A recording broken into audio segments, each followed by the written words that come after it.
یزید کی لشکر جو امام حسین کے مقابلے میں آیا، امام حسین کے لشکر کی تعداد 72 تھی، تو یزید نے 22,000.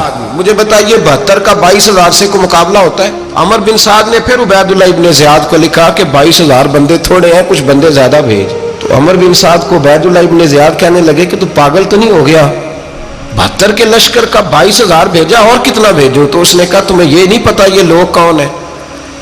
یہ مولا علی شیر خدا کی اولاد ہے. ان میں ایک ایک شخص ایسا ہے جو 1,000 کے مقابلے میں لڑنا جانتا ہے. تو یہاں کمزوری دکھائی جاتی ہے. ہمارے بچے سمجھنے لگے ہیں کہ یہ شاید کوئی ایسی داستان ہے، اور اس طرح کا ماحول ٹی وی پہ میں دیکھ رہا تھا، اس طرح کا ماحول بنایا جاتا ہے جیسے کوئی خوف ہے. یعنی واقع کربلا کوئی ایسا واقعہ جسے دیکھ کے خوف طاری ہو جائے، بچے راتوں کو ڈرے. وہ اکیلے درخت دکھائے جا رہے ہیں اور تیر دکھائے جا رہے ہیں. او یار کیا قوم کی تربیت کر رہے ہیں؟ واقع کربلا حوصلے کا نام ہے، دلیری کا نام ہے. سنیں بات اصل میں کیا تھی، بڑے ٹھنڈے دماغ سے میری بات کو سمجھیے گا. حضرت مولا علی شیر خدا کے بعد مسلمانوں کے متفقہ امیر بنے تھے حضرت امیر معاویہ. انہیں امیر کس نے بنایا تھا؟ امام حسن نے، حضرت علی کے بڑے صاحبزادے. حضرت امام حسن نے ان سے صلح کی، انہیں خلافت دی. اور صحیح بخاری میں نبی پاک نے فرمایا تھا میرا بیٹا حسن سردار ہے، جب مسلمانوں کی جماعتوں میں لہو بہ جائے گا تو حسن ان کی صلح کرا دے گا. وہ صلح امام حسن نے کرائی. جناب امیر معاویہ امیر بن گئے. حضرت امیر معاویہ رضی اللہ تعالیٰ عنہ بڑا پیار کرتے تھے نبی پاک سے، بڑا احترام کرتے تھے حضور کے خاندان کا. ان کی جو اجتہادی خطائیں ہیں وہ اپنی جگہ پہ موجود ہیں. چونکہ امام حسن نے ان سے صلح کر لی، لہذا ہم بھی ان کے بارے میں کوئی جملہ کہنے کے مجاز، ہماری مجبوری امام حسن ہے. اس لیے کہ جسے امام حسن صحیح کہے پھر امام حسن کے ماننے والے کو اسے غلط نہیں کہنا چاہیے. حضرت امیر معاویہ رضی اللہ تعالیٰ عنہ کا جب وصال ہوا تو حضرت امام حسن پہلے ہی ان سے وصال کر گئے، آپ کو زہر دے دیا گیا، آپ شہید ہو گئے. امام حسین موجود تھے. تو یزید کے بارے میں لوگوں نے کہا جناب امیر معاویہ سے کہ یہ ٹھیک ہے، مناسب ہے اور بہادر ہے، دلیر ہے، وہ جو ہوتے ہیں نا خوش آمدی ٹولہ. تو حضرت امیر معاویہ کے گرد بھی کچھ ایسے لوگ تھے، انہوں نے آپ سے کہا کہ یزید کو نامزد کر دے. تو آپ نے یزید کو بلایا، حوالہ مجھ سے دیکھ لیجئے گا. بلا کے فرمایا کہ 3 بندوں کے سامنے اپنی خلافت پیش کرنا، اگر وہ تجھے مان جائیں تو امیر بن جانا، نہ مانے تو چپ کر کے گھر بیٹھ جانا. وہ 3 بندے کون ہیں؟ جناب عبداللہ ابن عباس، حضرت عبداللہ بن زبیر اور امام حسین رضی اللہ تعالیٰ عنہ. یہ وصیت فرمائی جناب امیر معاویہ. ہوا یہ کہ یزید جب امیر بنا نا، 2-3 چیزیں ہوتی ہیں جب کسی بندے کو قابو کرنا ہوتا ہے، 2-3-4-5 چیزیں ایسی ہوتی ہیں جس سے بندہ قابو آتا ہے. تو اس نے بھی فوری طور پہ یزید نے دیکھا میرے لیے مسئلہ کیا بن سکتا ہے. ولید بن عتبہ اس وقت مدینے کا گورنر تھا.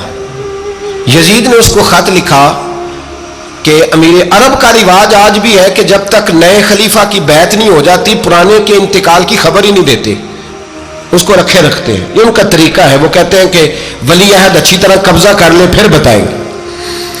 حضرت امیر معاویہ کا وصال ہو گیا، بتایا نہیں. یزید نے اب کیا کیا، کیونکہ بڑا چلاک آدمی تھا، بڑا شاطر تھا، بڑا تیز تھا، اس نے ولید کو خط لکھا. کہنے لگا کہ فوری طور پہ عبداللہ ابن عباس کو بلاؤ، ان سے کہو میری بیعت کریں.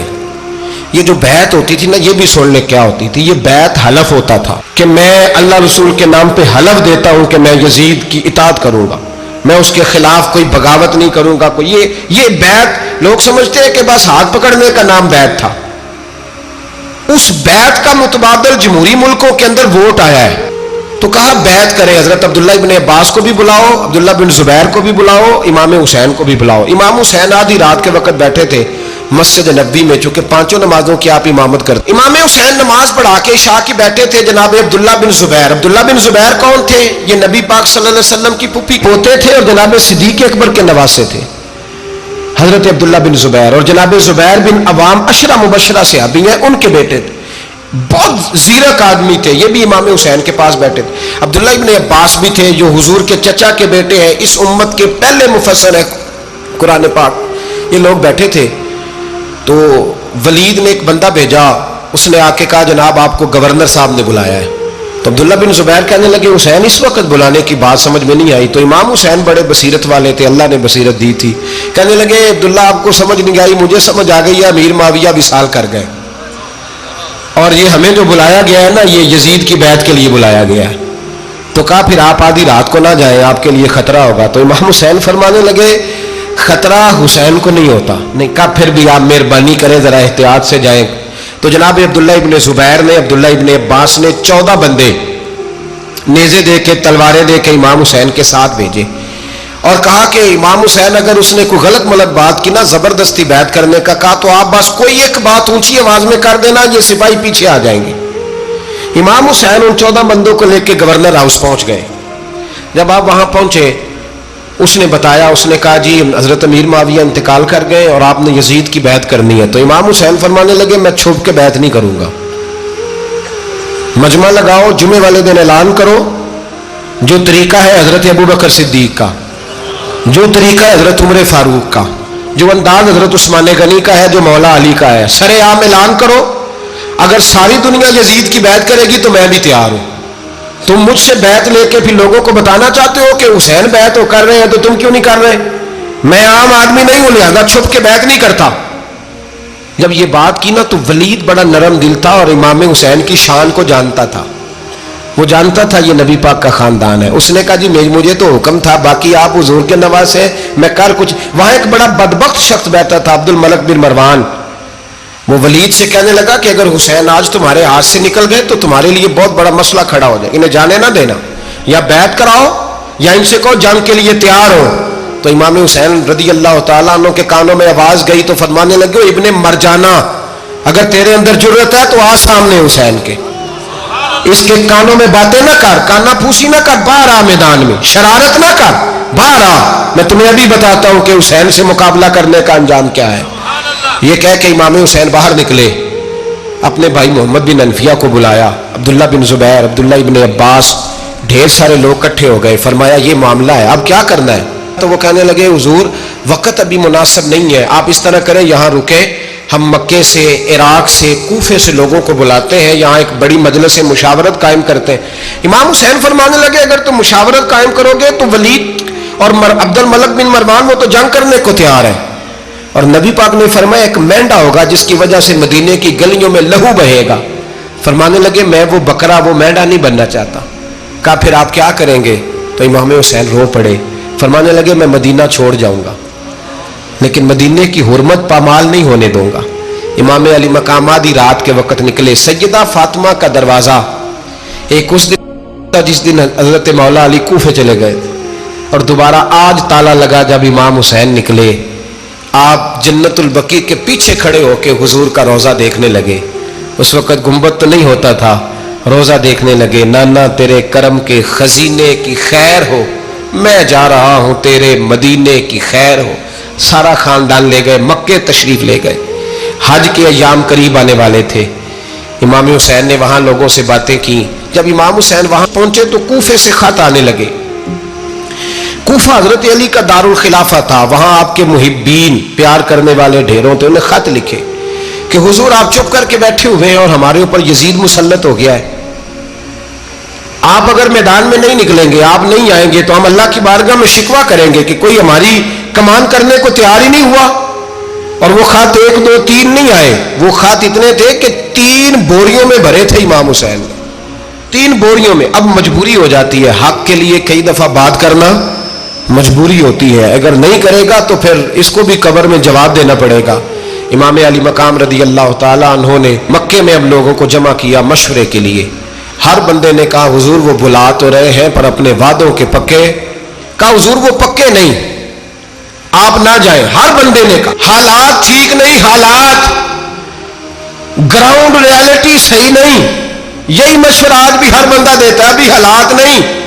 اتنے خراب حالات کبھی نہیں ہوئے تھے جتنے امام حسین کے دور میں تھے، لیکن فرمایا میں دین کے خلاف غلط حکمران کو مسلط ہونے کی اجازت، بول کے بتائیے، بول کے، غلط حکمران کو مسلط ہونے کی اجازت مزاحمت کروں گا، مخالفت کروں گا۔ امام کہنے لگے کوئی بات نہیں، وہ میرے ساتھ چلے نہ چلے لیکن میں کوفے جاؤں گا، وہ لوگ میرے ساتھ کھڑا ہونے کو تیار ہے تو وہ جھوٹ ہے یا سچ ہے پر میں چلوں گا۔ جب امام علی مقام نے اصرار فرمایا تو جو آپ کے قریبی صحابہ کرام کی اولادیں تھی ساری، یہ بھی اب بیماری ہے، کچھ لوگ کہتے ہیں جی صحابہ نہیں ساتھ چلے، تو میں کہتا ہوں اہل بیت نبوت کے تو کل افراد 21 تھے، تو 72 میں باقی اولادیں کس کی تھی؟ وہ ساری صحابہ کی اولادیں تھی. وہ سارے پتہ نہیں کیوں اس طرح کا فلسفہ بیان کیا جاتا ہے جس میں حالات خراب ہو. حضرت سیدنا امام علی مقام کو جب بہت زیادہ کہا گیا نا تو امام حسین رضی اللہ تعالیٰ انہوں نے فرمایا چلو میں ایک کام کرتا ہوں, مسلم بن عقیل کو بھیجتا ہوں. حضرت علی کے بھتیجے ہیں, امام حسین رضی اللہ تعالیٰ عنہ کے چچا کے بیٹے ہیں حضرت عقیل کے صاحبزادے مسلم بن عقیل. بڑے سمجھدار آدمی تھے, معاملہ فہم تھے, بڑے جری تھے.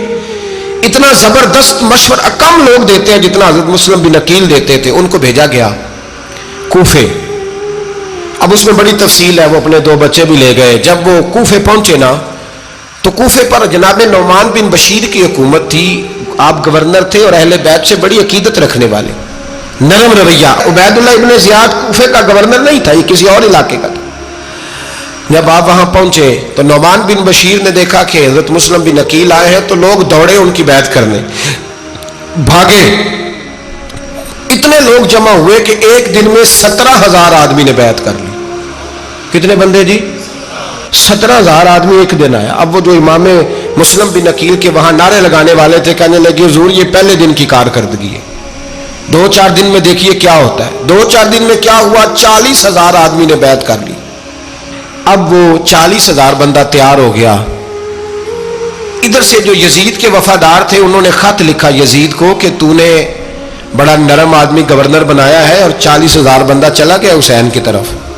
اگر ایک دن مسلم بن عقیل اور رہے تو جو تمہارا گورنر بیٹھے ہیں نا جناب نعمان بن بشیر, ان کو گورنر ہاؤس سے نکال کے مسلم بن عقیل قبضہ کر لیں گے. تو چپ کر کے بیٹھا ہے. یزید بڑا تیز تھا, اس نے ایک آدمی گھوڑے پہ دوڑایا. عبید اللہ ابن زیاد ایک اور علاقے کا گورنر تھا پر بڑا ظالم سا بدماش تھا, بڑا سخت گیر آدمی تھا. اس کو کہا کہ تو پہلے ایک صوبے کا گورنر ہے, جا تجھے دوسرا صوبہ بھی دیا. اس طرح کار فوری طور پہ کوفے پہنچ اور جا کے مسلم بن عقیل کو گرفتار کر, جو آدمی ان کا ساتھ پھر بھی دے اسے قتل کر دے. اس نے کیا کیا, وہ آدھی رات کو آیا, منہ چھپایا, جبہ پہنا, لوگ سمجھے امام حسین آ گئے. بہت سارے لوگوں نے اس کے نعرے بھی لگائے. وہ چپکے سے داخل ہوا اندر اور چپکے سے داخل ہو کے اس نے سب سے پہلا کام یہ کیا کہ نعمان بن بشیر رضی اللہ عنہ کو معزول کیا, کوفے کے گورنر ہاؤس پہ قبضہ کیا. پھر اس نے اسی وقت سوئے ہوئے سرکردہ لوگ, جس طرح ایک گاؤں کا چودھری دوسرے کا محلے میں قبیلوں کے جو لوگ تھے چودھریوں کو بلایا, کچھ کو سزائیں دی, کچھ کو سخت کہا, کچھ کو ان کے عیب گنوائے کہ وہ تمہارا فلانا مسئلہ پھر خراب کر دوں گا, بلیک میل کیا. صبح ہونے تک حالات اگر تم نے میرے قابو میں نہ کیے تو یاد رکھنا بڑا مشکل ہوتا ہے حق پہ کھڑا ہونا. بڑی چیزیں لوگوں کو یاد آتی ہیں, اللہ جانتا ہے. پہلے کچھ ہوتا ہے, بعد میں معاملہ کچھ ہوتا ہے. حضرت مسلم بن عقیل کے ساتھ جس دن عبید اللہ ابن زیاد آیا 40,000 کا لشکر تھا. اگلے دن صبح ہوئی, اگلے دن تو یہ حال ہو گیا کہ آپ جب کوفے کی جامع مسجد میں زور کی نماز کے لیے گئے تو 5-7 ہزار آدمی نماز پڑھنے آیا. اور جب مغرب کا وقت آیا تو لوگوں نے چند ہزار لوگ رہ گئے, نماز کی نیت باندھی. توجہ کرنا میری بات پہ, ایک مسئلہ بھی سمجھ میں آئے گا. لوگوں نے نماز کی نیت باندھی تو حضرت مسلم بن عقیل امامت کر رہے ہیں, ہاتھ باندھے ہوئے ہیں. تو بہت سارے لوگوں نے پیچھے ہاتھ چھوڑ دیے. ایک بندے نے دوسرے سے پوچھا وہ ہاتھ کیوں نہیں باندھتے؟ کہنے لگے اگر عبید اللہ ابن زیاد کے کسی بندے نے دیکھ لیا نا تو ہم اسے کہیں گے ہم تو نماز پڑھ ہی نہیں رہے تھے, ویسے ہی کھڑے تھے, ہاتھ ہی نہیں باندھے سرے سے. جب نماز کی امامت باندھی تو 10-11 صفیں تھیں. جب مسلم بن عقیل رضی اللہ تعالیٰ نے سلام پھیرا تو پیچھے بندہ ہی کوئی نہیں تھا. حضرت مسلم بن عقیل کو گرفتار کیا گیا. عرب کا رواج تھا دشمن کو سخت سزا دیں تاکہ باعث عبرت بنے. بہت اونچا مینار تھا کوفے کا, گورنر ہاؤس کا, اوپر لے جا کے جناب مسلم بن عقیل کو زمین پہ گرایا گیا. اور جب وہ شہید ہو گئے تو شہید ہونے سے ایک رات پہلے وہ خط لکھ چکے تھے امام حسین کو کہ آپ آ جائیں, حالات بڑے اچھے. خط ملا تو امام حسین مکے سے کوفے کی جانب چل پڑے. امام علی مقام رضی اللہ تعالیٰ عنہ جب چل پڑے تشریف لا رہے تھے تو رستے میں فرزق شاعر ملا, بڑا محب اہل بیت تھا. رستے میں ملاقات ہوئی, اللہ اکبر, حضرت مسلم بن عقیل جب گرایا شہید ہو گئے تو پھر اس نے اس طرح کیا کہ آپ کی لاش کو لٹکا دیا چوک میں. لوگ دیکھتے تھے تو عورتیں بچوں کو کہتی تھی تو نے باہر نہیں نکلنا, ہم نے نہیں امام حسین کے ساتھ چلنا, بس بڑا خوف ہے, کوئی بندہ نہ باہر نکلے, کوئی نہیں ضرورت ہمیں, حالات بہتر ہوگی تو دیکھی جائے. آج کتنے لوگ ہیں, کتنی دیگیں پکی, کتنی نیازیں بٹی, کیا کچھ ہوا. آپ ناراض نہ ہونا, میں آپ میں سے ہوں, آپ مجھ سے ہیں, یہ بات آپ کی نہیں میری سب کی ہے. آج بھی اگر امام حسین کے نام پہ جان دینے کی باری آئے گی تو دیگیں رہ جائیں گی. ناراض تو نہیں ہو گئے آپ لوگ؟ فٹافٹ مائیں کہیں گی باہر نہیں جانا, بالکل پتر سانو کی لگے, سارا دن کوئی ہمارے لیے. وہ پیر صاحب تو کرتے رہتے ہیں باتیں, ان کا تو کام ہے, خبردار ہم نے نہیں جانا. دیگیں دینے کو سارے تیار ہیں, جانے دینے کو تیار ہونا. ناراض ہو گئے آپ لوگ؟ چلو کوئی نہیں, ہو جاؤ, خیر صلی اللہ ہے, بات تو ٹھیک کر رہا ہوں نا. حضرت امام حسین رضی اللہ تعالیٰ عنہ نے فرزق شاہ رستے میں ملا تو امام حسین کو کہنے لگا کہاں جا رہے ہیں؟ فرمایا میں کوفے جا رہا ہوں. کہنے لگا حضور نہ جائیے گا, لوگوں کے دل آپ کے ساتھ ہیں, تلواریں آپ کے ساتھ نہیں. سیدنا امام حسین رضی اللہ تعالیٰ عنہ کو آ کے کہا حضور وہ سارے کوفے والے مانتے ہیں کہ بات حسین کی ٹھیک ہے لیکن آپ کی سپورٹ نہیں کریں گے. اور اگلی بات فرزق نے یہ کی کہ حضور میں حضرت مسلم بن عقیل کی لاش کو لٹکی ہوئی دیکھ کے آیا ہوں کوفے کے چوک میں. بڑا ہی خوبصورت فکرہ ہے امام حسین کا. فرمانے لگے میرا بھائی لٹکا ہوا تھا, کہیں کسی کے آگے جھکا تو نہیں تھا؟ لٹکا ہی تھا نا, کہیں جھکا تو نہیں کسی کے آگے؟ کہا حضور نہیں. تو آپ فرمانے لگے اگر مسلم بن عقیل لٹک گیا تو حسین بھی لٹک جائے گا, لیکن جھکے گا. حضرت امام حسین تشریف لائے, بچوں سمیت آئے. حر بن یزید ایک شخص تھا. حر بن یزید ایک مختصر سا لشکر لے کے اس نے امام حسین کو ایک جگہ پہ روکا, پھر دوسری جگہ پہ روکا, بالآخر تیسری جگہ پہ روکا. تو امام حسین نے فرمایا جگہ کون سی ہے؟ کہا حضور کرب و بلا. فرمایا بس یہی خیمے لگا دو, یہی. حضرت سیدہ زینب نے پوچھا امام حسین سے کہ سارے زمانے نے روکا ہے, ٹھیک ہے آپ حق پہ ہیں, یہ بھی سب نے کہا آپ حق پہ ہیں, پر روکا بھی سب نے, آپ روکے کیوں نہیں؟ تو ابن کثیر اور ابن اسیر لکھتے ہیں کہ امام حسین رو پڑے, کہنے لگے بہن میں رک جاتا پر میں نے رات کو نانا مصطفیٰ کو خواب میں دیکھا ہے. تو حضور نے فرمایا حسین اگر آج یہ رواج پڑ گیا نا یزید جیسے لوگوں کا تو قیامت تک پڑا رہے گا. پھر لوگ کہیں گے کوئی نکلا نہیں تھا تو ہمیں بھی نکلنا. پھر لوگ ظالموں کے سامنے گردنیں جھکانے کے عادی ہو جائیں. میں کہتا رہتا ہوں, کہہ رہا ہوں, کربلا کی جنگ کفر اسلام کی جنگ نہیں, کفر اسلام کی جنگ نہیں کربلا کی.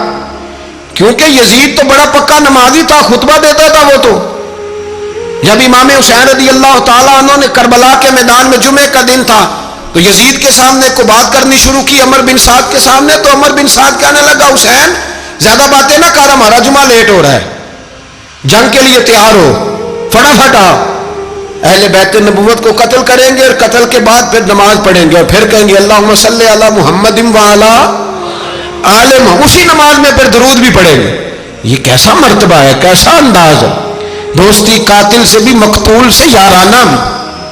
امام حسین نے کرب. حر بن یزید امام حسین سے کہنے لگا مجھے حکم ہے آپ کو روکنے کا, آپ آگے نہیں جا سکتے. امام صاحب نے فرمایا وجہ زمین اللہ کی ہے. اس نے کہا آپ بیعت نہیں کر رہے, یزید کی حالات آپ کے حق میں درست نہیں ہے, آپ نہیں جائیں گے. امام روک گئے. ظہر کی نماز کا وقت ہوا تو حضرت علی اکبر امام حسین کے بڑے صاحبزادے انہوں نے اذان ظہر پڑھی تو حر بن یزید کے لشکر نے امام حسین کے پیچھے نماز ادا کی. کہا بھئی تم مقابلے میں آئے ہو, نماز پیچھے پڑھتے ہو؟ کہا حضور مقابلہ تو تلواروں سے کر رہے ہیں پر ہمارا دل تو مانتا ہے نا کہ مصطفیٰ کا نواسہ بڑی شان والا ہے. حر بن یزید نے 3 نمازیں لشکر سمیت امام حسین کے پیچھے پڑھی ہیں, 3 نمازیں, ظہر اثر اور مغرب. پھر امام حسین کے سامنے شرائط پیش کی کہ آپ کو یہاں گھیر لیا گیا ہے, یہاں آپ بیعت کریں گے, یہاں آپ جنگ کریں گے, 2 ہی باتیں. امام حسین نے فرمایا نہیں بھائی بیعت تو میں نہیں کرتا, اس کے علاوہ تم جو کہتے ہو میں کرنے کو تیار ہوں. اس نے خط لکھا, عبید اللہ ابن زیاد کو ایک بندہ دوڑایا پیچھے کوفے, چند میل پہ کوفہ تھا. کہا وہ نہیں مان رہے, کیا کرنا ہے؟ تو حسین ابن علی ہے, میں زیادہ دیر انہیں روک بھی نہیں سکتا. انہوں نے پیغام دیا حر بن یزید کو کہ کرنا کچھ بھی نہیں, ان کا پانی بند کر دو, بلیک میل کرو, کھانا پانی نہیں ملے گا, چھوٹے چھوٹے بچے ہیں, خود ہی مان جائیں گے. حضرت